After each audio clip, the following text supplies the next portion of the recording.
Ассалаумағалейкум туғандар, қандайсыздар? Назарыңыздарда қайрадан эле базар жоқ каналы. Бүгін 11 март 2023 жыл. Мен Бишкек шаарынын түндүк тарабы Маевкада жүрөм туғандар. Ушул жактан бир сатылуучу үй бар экен, ошол жөнүндө силерге маалымат берейин дегем. Биринчи болуп баруу жолун түшүндүрөйүн. Азыр мен турган жер Молодая гвардия жана Школьная көчөсүнүн кесилишинде турам. Силер ушул жерден чыгышты карай бир аз эле басып, Больничный переулоктон сол тарапка бурулсаңыздар, Больничный переулок 4-даректе сатылуучу үй жайгашкан тугандар. Анан мынакей бул жер Маевканын центри болуп калат. Мектептер жакын жерде, мынакей бул жерде айыл өкмөтү, мечит бар тугандар. Негизинен ориентирди бул Айкөл чайканасын алсаңыздар болот. Ушул Айкөл чайканасынын арты тарабында эле Больничный переулок жайгашкан. Жана тугандар, бул жерден шаардын бурчуна көптөгөн эле маршруткалар менен барсаңыздар болот. Бул жакты карай кетсеңиздер, Конуштар, Дордой, 218 маршрутка жана башка автобустар деле жүрөт. Бул жакты карай кетсеңиздер, Ош базар, Баят базар, шаардын башка бурчтарынан деле жүргөн маршруткалар бар. Анда эмесе мен сатылуучу үйгө карай жол алдым. Сиздер күн сайын Бишкек шаарынан жер участок, үйлөр, квартиралар көрөм десеңиздер, подписаться баскычын басып кетиңиздер тугандар. Мынакей тугандар, келүү жол түшүндүргөнчө бүгүнкү чыгарыштагы сатылуучу үйгө да жетип келип калдым. Бул үйүстүн көчө тарабы, көрүп тургансыздар көчө тараптан кирпич менен болгон забор жана көрүп тургансыздардай дарбаза эң эле түндүк чек арасы могу навес бүткөн жерге чейин, коштанын заборуна чейин. Эң эле түштүк чек арасы мынакей бул коштанын бул дарбазасына чейин. Жалпысынан документинде жери 7 соток, а фактически 8,5 соткан деле көбүрөөк дейт үй ээси.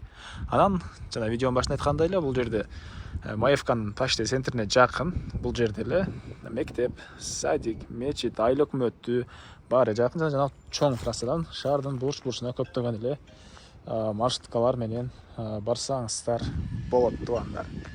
Эмне маалымат дагы короосуна кирип калган маалыматтарды берейин. Анан мына көрүп турасыздар, природный газ бар экен. Электр энергиясы 3 фазалуу, суу бар тугандар.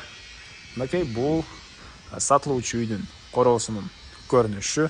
Алды тарабы мондай навес, чыгыш тарабы деле навес тугандар, поликарбонат менен болгон. Ылдый тараптары брусчатка болгон жана көп эле машине баткандай жер тугандар. Мынакей бул жакта узун туурасы 12ге 10 болгон үйүбүз жана ал жагына дагы кошулган узун туурасы 7ге 8,5 болгон дагы бир үй бар. Мынакей азыр силерге түштүк тарабынан кенен көргөзөйүн. Алды тарабы навес, чыгыш тарабы навес, тяжка брусчатка. Ал жактагы могу жери 8,5га 7, анын ары жагындагы очоккана, бул жакта складтар, жер жемиш экенге жер, мынакей баары бар жана үйдүн тышкы тарабындагы жатканга чейин тротуарлар куюлган. Мына ушундай үйдүн стенасы тугандар бышкан кызыл кирпич жана тышкы тараптан утилять этилип, анын тышкы тарабынан мынакей текстура чачылган. Терезелер, кара терезелер тугандар. Мынакей короосуна кирип калган маалымат, үйдүн ички тарабына кирип калган маалыматты берейин тугандар. Анан бул жактагы 7ге 8,5 болгон үйдө ички тарабында кухня, душтар жайгашкан. Ал жерге бул жактан да кирсеңиздер болот жана бул жак менен деле мындай өтүп кирсеңиздер болот. Азыр ички тарабына кирип калган маалыматты берем сиздерге. Мынакей бул сатылуучу үйдүн кире бериши тугандар. Бул жерден калган бөлмөлөргө өтүп кете аласыз. Оң тараптан көргөзүп баштай берейин. Жанакы бул жакта кухня жайгашкан. Бул жерден өзүнчө эшик менен деле кирип чыксаңыз болот. Азыр видеонун жүрүшүндө көргөзсөм. Так, оң тарапка карай кайрылсак дагы бир коридор. Мынакей дуалдар обой, фотолог кипса картон. Анан ошол жерден биринчи эшиктен кирсек, бир спальный бөлмө тугандар. Мынакей түштүк тараптан 2 кабат терезе, отопление, үйдө паровой отопление бар. Ар бир бөлмөдө мондай чугундай батареялар жана паровой отопление тугандар. Көмүр менен, газ менен жана 3 фазалуу электр энергиясы менен үйдү жылытат. Үй тышкы тараптан деле утеплять этилген, негизинен жылуу жана отопление деле бар. Түштүк тараптан бул кийинки бөлмө жана чыгыш тараптан катарынан терезелер. Анан паровой отопление жана плюс кухняда теплый пол деле бар экен тугандар. Андан кийинки бөлмө дагы бир спальный бөлмө буякта тугандар. Мынакей чыгыш тараптан терезе.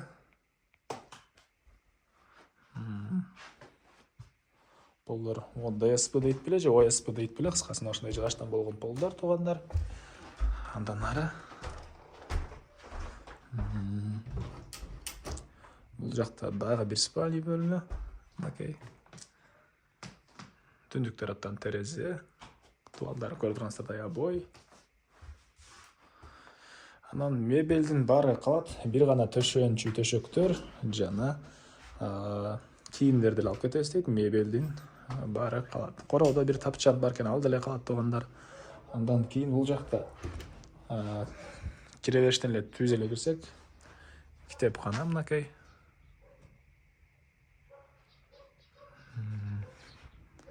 Жана кире бериштен кирип эле сол тарапка карай кирсек, бул жерде кухня жайгашкан. Бул кухняда теплый пол да бар экен туугандар. Ички тараптан раковина орнотулуп, суу чыгарылган, газовый плита, газ киргизилген. Жана бул эшиктен деле өзүнчө кирип чыксаңыздар болот. Жана ошондой эле түштүк тарабынан чоң пластик терезе орнотулуптур. Окей. Мына ушундай кухня жана бул жерден биз үйдүн ички тарабында ажатканага, душка өтүп кетсек болот. Мына ушундай эми андан ары короосун ачып калган маалыматтарды берейин туугандар. Мен кайла сатылуучу үйдүн короосундамын туугандар. Эми сиздерге бул жагын көргөзөйүн. Жанагы кухняга бул жактан эле кирип чыксаңыздар болот. Бул жакта деле мынакей навес, стяжка, брусчатка.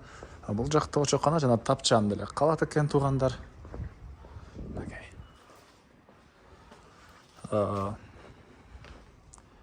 Очок. Мынакей. Газовый плита жана газ деле киргизилиптир. Андан ары бул жакта катарынан складтар, стенасы пескоблок, бассейн туугандар. Мына ушундай суу кенен дейт, үйдүн ички тарабынан деле чыгарылган, жана көргөздүм. Анан 2 слив бар туугандар үйдө. Мына ушундай. Эми айтылбаган эмне маалымат, айтылбаган бир эле баасы калды окшойт. Бул үйдүн баасы туугандар $68,000 сурап атыптыр, үй ээлери. Анан дагы сүйлөшүү болот. Эсин бермей экранга эсител деп калтырам. Звонок кылып сүйлөшүп көрүңүздөр, сүйлөшүү болот. Анан достор менен, группалар менен бул видеону сиздер бөлүшсөңүздөр, мага бул үй ээсине чоң жардам берген болосуздар. Анда мен сиздер менен коштошом туугандар. Кийинки чыгарышка чейин саламатта калыңыздар.